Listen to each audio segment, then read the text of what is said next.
Mata air yang melimpah bisa mengisi gelas yang kosong ingin diisi. Orang yang melimpah harga diri, dia bisa menghargai.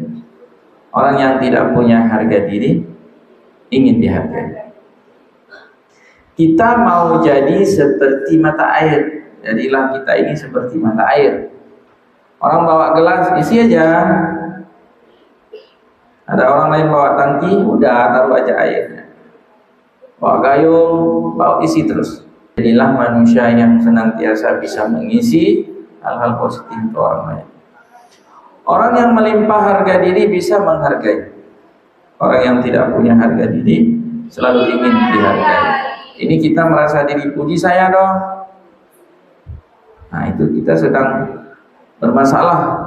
Berarti kita ini sedang tidak punya harga diri, selalu ingin dihargai.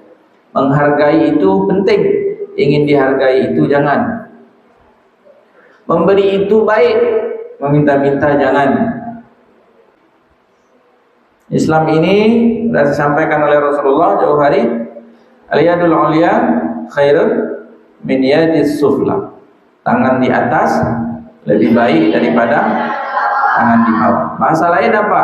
Jadilah orang yang bisa memberi, bukan menjadi orang yang pandai meminta. Selalulah menjadi yang bisa mengisi, bukan yang ingin diisi. Yang kena orang Aceh, jo ju, betoh tapi digagal. Mufhum, paham nggak? Paham kan?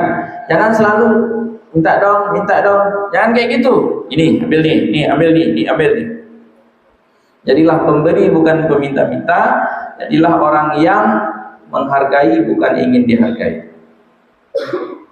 Hargailah siapapun, berbuat baik kepada siapapun, kapanpun, dimanapun, dilihat orang, tak dilihat orang, selalu berbuat baik. In ahsantum li anfusikum wa in asatum falaha.